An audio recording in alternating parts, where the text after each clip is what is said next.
The newest flagship from the company OnePlus is the OnePlus 5. OnePlus has been competing with the major smartphone manufacturers by delivering flagship specs at a slightly lower price point, and so far they've been doing a pretty good job. I haven't had one of their phones fail my tests yet, but since OnePlus claims this phone is their thinnest phone yet, maybe it'll be the first to fail.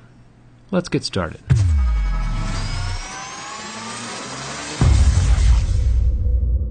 This midnight black OnePlus 5 feels solid right out of the box. It's a slab of thick glass and cold metal that deserves to be put through my durability test just like every other phone. The most scratch test is first. Since OnePlus is advertising Gorilla Glass 5 on this device, we know that the scratch resistance is going to be on par with the Galaxy S8 and the iPhone 7.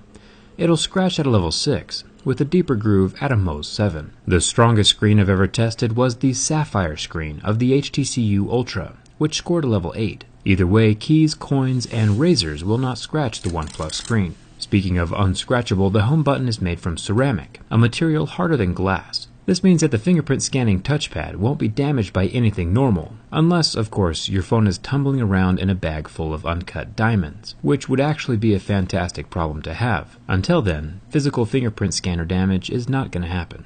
The front 16-megapixel camera with electronic image stabilization is covered by the Gorilla Glass 5, and while that sentence probably makes no sense to the average person, people familiar with my videos know that the camera lens is not going to be getting scratched or damaged. The earpiece is made from metal, no worrying about it ever falling out or tearing. So far this phone is made from some pretty solid materials.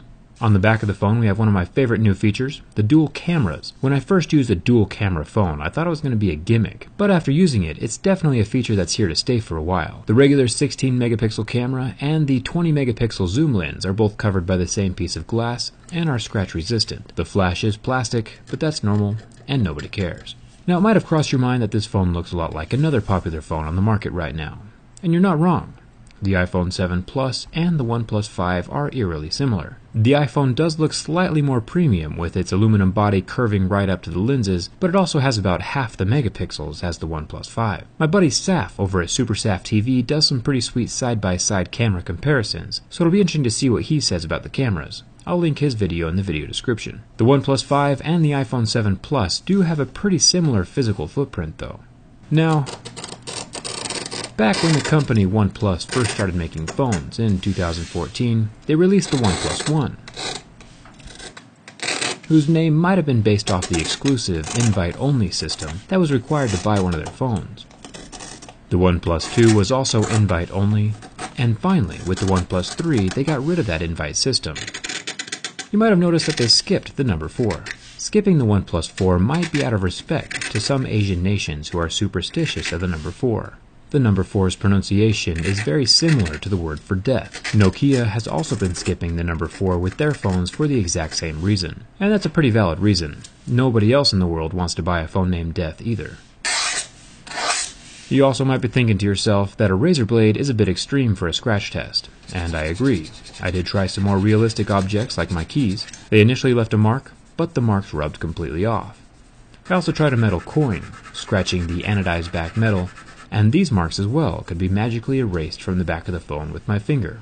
Pretty darn impressive. The anodized aluminum, just like on the iPhones, can handle your basic coins and keys scratching it, but it can also still be damaged by sharp rocks, razors, or that sack full of diamonds we were talking about earlier. It is durable, but not invincible.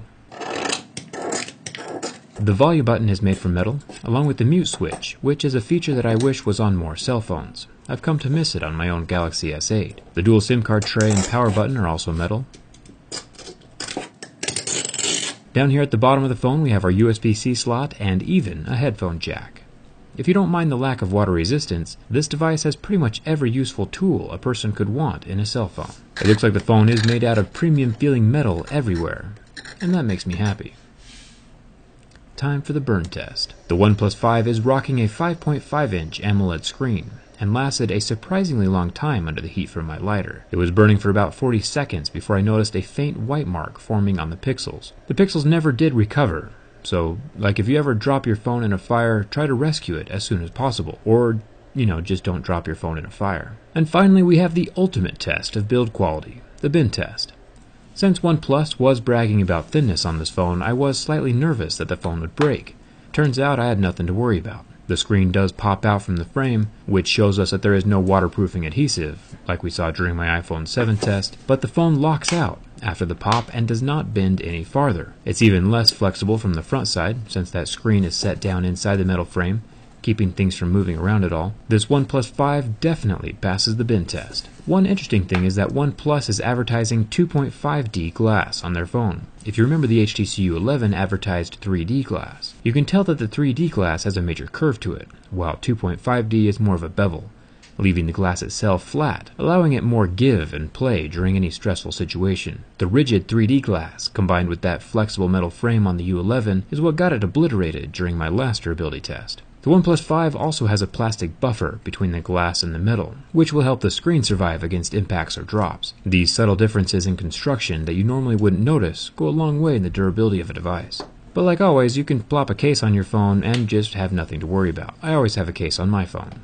I'm pretty impressed with the OnePlus 5. They have continued their tradition of solid build quality. Physically, it might look a lot like the iPhone 7 Plus, but it's several $100s cheaper, has more megapixels in the cameras, and includes a headphone jack. So it gets a thumbs up from me. It'll be fun to tear it open and see if they include a bright red battery inside like they did in the old days. Come hang out with me on Instagram and we'll find out. Thanks a ton for subscribing, and thanks for watching. I'll see you around.